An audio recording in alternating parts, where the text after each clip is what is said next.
ভালো করে শোন।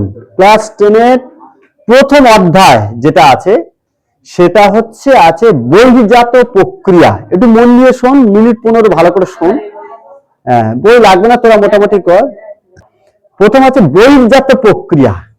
তাহলে বহির্জাত প্রক্রিয়া মানেটা কি না, যে সমস্ত শক্তি বা প্রক্রিয়াগুলো ভূপৃষ্ঠের উপরিভাগে ক্রিয়া করবে তাদেরকে বলা হয় বহির্জাত প্রক্রিয়া। যেমন কি নদী, বায়ু, হিমবাহ, এইগুলো হচ্ছে বহির্জাত প্রক্রিয়া। আর অন্তর্জাত প্রক্রিয়াটা কি? অন্তর্জাত প্রক্রিয়া মানে যে সমস্ত প্রক্রিয়াগুলো ভূগর্ভের মধ্যে সৃষ্টি বা উৎপত্তি হবে সেটাকে আমরা বলছি অন্তর্জাত প্রক্রিয়া। বহির্জাত প্রক্রিয়ার তিনটে ভাগ আছে। কি কি?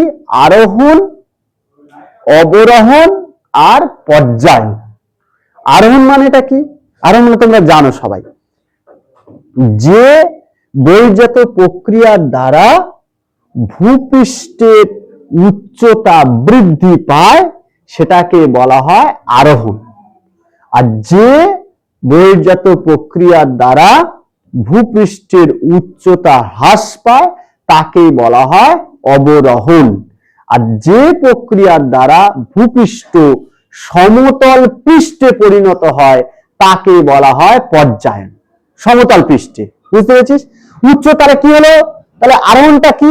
তাহলে যদি বলে ভূপৃষ্ঠের উচ্চতা বৃদ্ধি পাওয়ার প্রক্রিয়াটা কি, তাহলে ভূপৃষ্ঠের বই খুলতে হবে না, ভালো করে মন দিয়ে শুন। ভূপৃষ্ঠের উচ্চতা বৃদ্ধি পাওয়ার প্রক্রিয়া হচ্ছে আরোহণ। ভূপৃষ্ঠের উচ্চতা হ্রাস পাওয়ার প্রক্রিয়াটা কি? অবরোহণ। আর ভূপৃষ্ঠ যখন সমতল পৃষ্ঠে, অর্থাৎ দেখবি কোনো জায়গায় ধরো উঁচু আছে, এই যখন মাঠে খেলা হয়, দেখবি মাঠে যখন খেলা হয় তখন দেখবি কোনো জায়গায় যখন উঁচু আছে, সেই জায়গায় মাটি কেটে নিয়ে নিচু জায়গায় দেওয়া হয়, মাঠটা লেভেল করা হয়, সমান করা হয়। ঠিক আছে? তাহলে যে প্রক্রিয়ার দ্বারা ভূপৃষ্ঠ সমতল পৃষ্ঠে পরিণত হয় সেই প্রক্রিয়াকে বলা হয় পর্যায়ন। এই পর্যায়নটা কি বলতে পারি আমরা? আরোহণ প্লাস অবরোহণ ইজিক্যাল টু পর্যায়ন আমরা বলতে পারি। তোমাকে একটা প্রশ্ন দিয়ে দিল যে নদীর ক্ষয়জাত ভূমিরূপ, অর্থাৎ গিরিখাত, ক্যানিয়ন, পরে তোমরা বুঝতে পারে গিরিখাত, ক্যানিয়ন, জলপ্রপাত, বলবে এটা কোন প্রক্রিয়া গঠিত হয়? আরোহণ নাকি অবরোহণ নাকি পর্যায়ন? তাহলে যেটা আমাদের প্রশ্নে দেবে, ধরো গিরিখাত, তাহলে গিরিখাত নদীর ক্ষয়, তাহলে কোন প্রক্রিয়ার দ্বারা ভূপৃষ্ঠের ক্ষয় হয়? অবরোহণ। তাহলে অবরোহণ, তাহলে এটা কোন প্রক্রিয়া? গিরিখাতটা কোন প্রক্রিয়া গড়ে উঠেছে? অবরোহণ প্রক্রিয়া গড়ে উঠেছে। আগে ধরতে হবে, যেটা দেবে এবং বেরোই পরীক্ষায় তোমাকে দেবে এই সঞ্চয়জাত পর্বত, বলে কোন প্রক্রিয়া গঠিত? তাহলে সঞ্চয়, সঞ্চয় মানেটা কি? আরোহণ, সঞ্চয়ের ফলে তাহলে ভূপৃষ্ঠের উচ্চতা বৃদ্ধি পাচ্ছে, তাহলে উচ্চতা বৃদ্ধি পায় কোন প্রক্রিয়া? আরোহণ প্রক্রিয়া।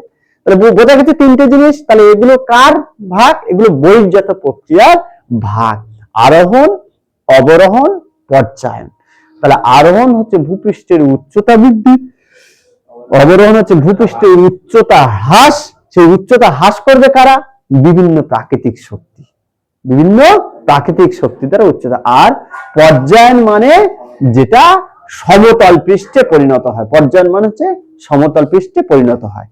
এই পর্যায়ন কথাটা এসছে গ্রেট বা পর্যায় কথা থেকে। তাহলে পর্যায় বা গ্রেট কথাটি প্রথম প্রবর্তক কে করেন? গিলবার্ট। তাহলে পর্যায় বা গ্রেট কথাটি প্রথম কে বলেন? গিলবার্ট। আর পর্যায় বা গ্রেড থেকে এসছে গ্রেডেশন বা পর্যায়ন। সেই পর্যায়ন কথাটা প্রথম ব্যবহার করেছেন চেম্বারলিন স্যালিসব্যারি। তাহলে কি বললাম?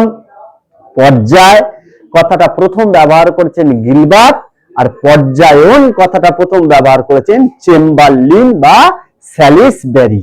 ঠিক আছে, বোঝা গেছে জিনিসটা? এইবার আমরা চলে আসবো নদী। নদীটা পড়ার আগে কতগুলো নদীর সম্পর্কে আমরা জানবো। সেটা হচ্ছে নদী কাকে বলবো?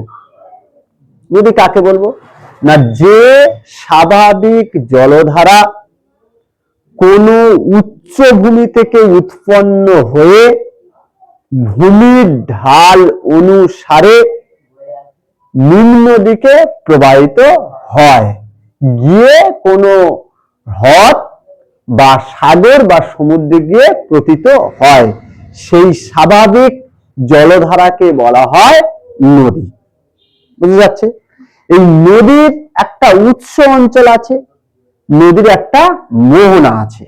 মোহনা মানে যেখানে সে সাগরের সঙ্গে গিয়ে মিশছে, আর উৎস মানে যেখান থেকে সে উৎপন্ন হয়। যেমন গঙ্গা নদীর উৎস গঙ্গোত্রী হিমবাহ থেকে, আর মোহনা হচ্ছে বঙ্গোপসাগর। বোঝা গেছে? তাহলে কোন নদীর উৎস থেকে মোহনা পর্যন্ত উপনদী, মূল নদী এবং শাখা নদী যে অঞ্চলের মধ্য দিয়ে প্রবাহিত হয় সেটাকে বলা হয় নদী অববাহিকা অঞ্চল। তাহলে তার আগে জেনে নিই উপনদী কি। উপনদী মানে যে সমস্ত নদীগুলি এসে মূল নদীতে মেশে বা মূল নদীর জলস্তর বৃদ্ধি করে, সেটা হচ্ছে উপনদী। আর শাখা নদী কি না, নদীর যখন শক্তি কমে যায়, তখন বার্ধক্য অবস্থা, বুড়ো অবস্থা, তখন সে কোনো জিনিসকে ক্ষয় করতে পারে না। সামনে কোনো কঠিন বস্তু করলো তাকে ক্ষয় করে, তখন নদী তাকে এড়িয়ে বিভিন্ন শাখায় বিভক্ত হয়ে যায়। যেমন মাদলা, গোসাবা, সুন্দরবনের নদীগুলো, এগুলো কার শাখা নদী? তোর হুগলি নদী, গঙ্গা নদীর শাখা নদী, গঙ্গার শাখা নদী। গঙ্গা নদী বলে দিই, গঙ্গা নদীটা গঙ্গোত্রী হিমবাহ থেকে উৎপন্ন হয়েছে। আসতে গঙ্গোত্রী হিমবাহ থেকে উৎপন্ন হয়েছে, হয়ে আমাদের এতে ভাগীরথী পর্যন্ত নাম নিয়েছে নদিয়া, নদিয়া নবদ্বীপ পর্যন্ত ভাগীরথী, ওর পরে এই যে ডায়মন্ডের নদীটা, এর নাম হুগলি নদী। এটা কিন্তু গঙ্গা নদী, এটা কিন্তু গঙ্গা নদী। এইবার গিয়ে বঙ্গোপসাগরে মেশার আগে বিভিন্ন শাখায় ভাগ হয়ে গেছে, সেটাকে বলা হয় শাখা নদী। যেমন সপ্তমুখী, তারপর মাদলা, গোসাবা, পিয়ালি, এইগুলো হচ্ছে সব শাখা নদী। তাহলে উপনদী আর শাখা নদী। উপনদী মানে যে সমস্ত নদীগুলি এসে মূল নদীতে মেশে, সেগুলোকে বলা হয় উপনদী। আর শাখা নদী মানে মূল নদী থেকে যে সমস্ত নদীর সৃষ্টি হয় সেটাকে বলা হয় শাখা নদী। তাহলে এই যে উপনদী, প্রধান নদী বা মূল নদী, শাখা নদী, উৎস থেকে মোহনা পর্যন্ত যে অঞ্চলের মধ্য দিয়ে প্রবাহিত হয় সেটাকে বলা হয় নদী অববাহিকা। আর ধারণবাহিকা কাকে বলবো? ধারণবাহিকা মানে পার্বত্য অংশে বা পার্বত্য অঞ্চলে নদী যতটুকু স্থান অধিকার করে থাকে সেটাকেই আমরা বলছি নদীর ধারণ অববাহিকা। অর্থাৎ কি, যদি আমরা যদি গঙ্গা নদীর উৎপত্তি দিই, তাহলে গঙ্গোত্রী হিমবাহ, তাহলে গঙ্গার উচ্চগতি কত? হরিদ্বার পর্যন্ত। তাহলে ওই হরিদ্বার পর্যন্ত গঙ্গার ধারণ অববাহিকা। অর্থাৎ পার্বত্য অংশে যতটুকু স্থান অধিকার করে থাকে নদী, সেটাকে বলা হয় তার ধারণ অববাহিকা। পৃথিবীতে সবচেয়ে নদী অববাহিকা বেশি হচ্ছে নীল নদের নদী অববাহিকা সবচেয়ে বেশি। তাহলে পৃথিবীর দীর্ঘতম, আসতে কথা নয়, পৃথিবীর দীর্ঘতম নদীর নাম কি? পৃথিবীর দীর্ঘতম নদীর নাম নীল নদ। পৃথিবীর বৃহত্তম নদীর নাম কি? আমাজন, জলবহনী। ভারতের দীর্ঘতম নদীর নাম কি বা শ্রেষ্ঠ নদী? গঙ্গা। ভারতের জলবহনে বৃহত্তম নদী ব্রহ্মপুত্র নদী। জলবহন সবচেয়ে বেশি, যেমন পৃথিবীর সবচেয়ে বেশি জলবহন করে কি? আমাজন, যার যেখানে সেলভা অরণ্য গড়ে উঠেছে, পৃথিবীর ফুসফুস বলা হয়, জানো, ক্লাস 8 পড়েছিলে। আর পৃথিবীর দীর্ঘতম নদী হচ্ছে নীল নদ। তাহলে ভারতের দীর্ঘতম নদী, জলবহনে বৃহত্তম নদী হচ্ছে ব্রহ্মপুত্র নদী। বুঝে যাচ্ছে জিনিসগুলো?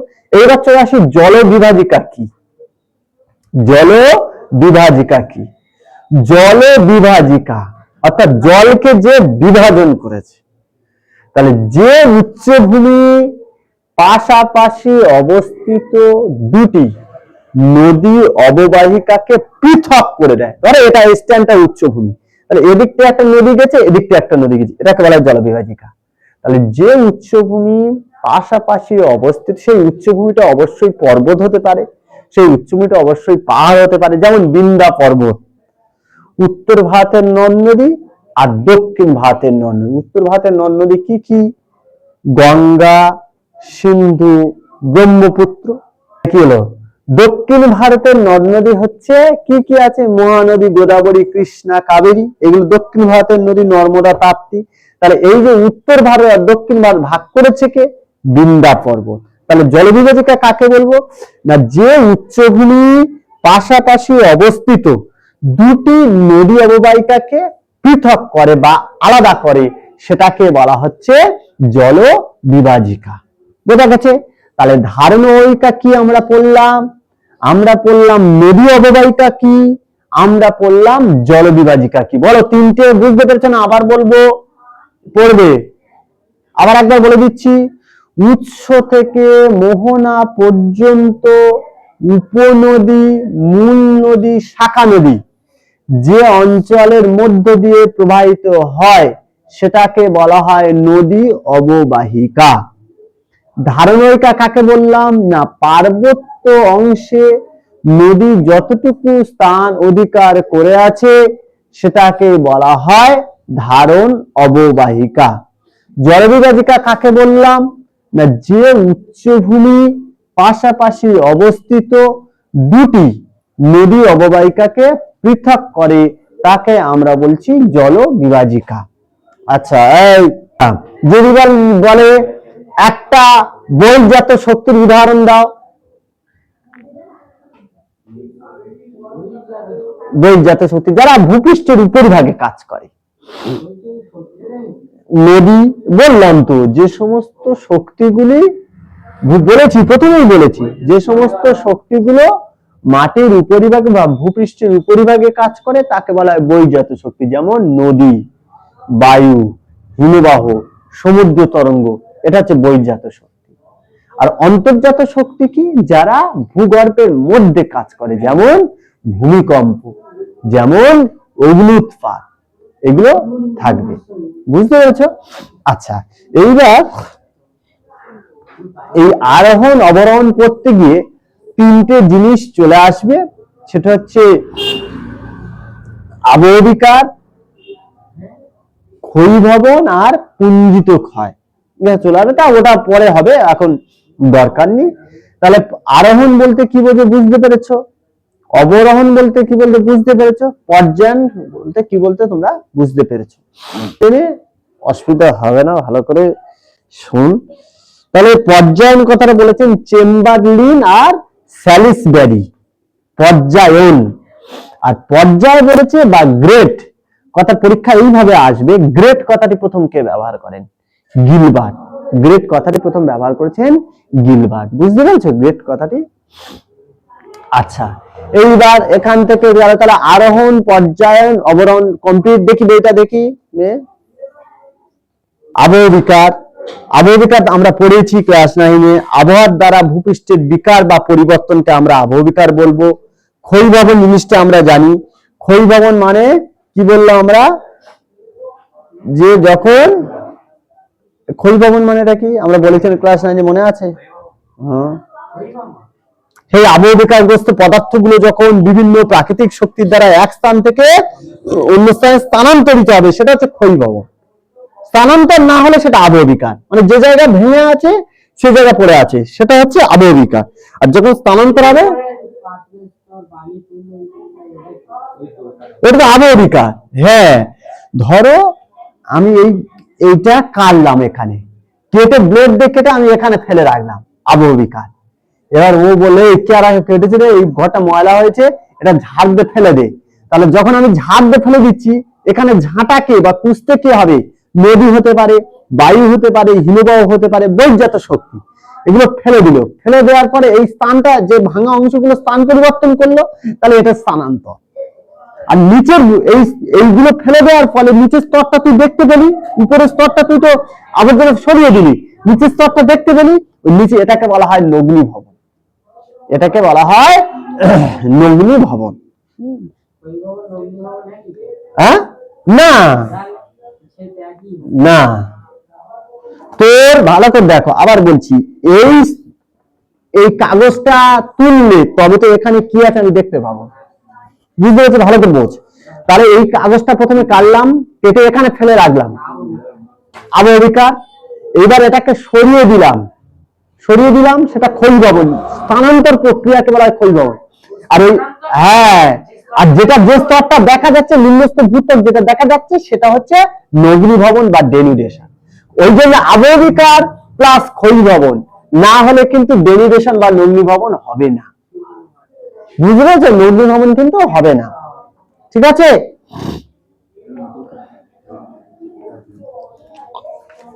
আর ক্ষয়ের শেষ সীমা একটা আছে, আসতে ক্ষয়ের শেষ সীমা। ক্ষয়ের শেষ সীমা মানে যে পর্যন্ত নদী গিয়ে ক্ষয় করতে পারে। ধরো কেউ আমাকে মাঝে বলে নিয়ে আসছে, আমি এই পর্যন্ত যেতে পারবো, আর এরপরে আমি যেতে, কারণ দেয়াল আছে তো। তাহলে কোন প্রাকৃতিক শক্তি যে পর্যন্ত এসে ক্ষয় করতে পারে সেটাকে আমরা বলছি ক্ষয়ের শেষ সীমা।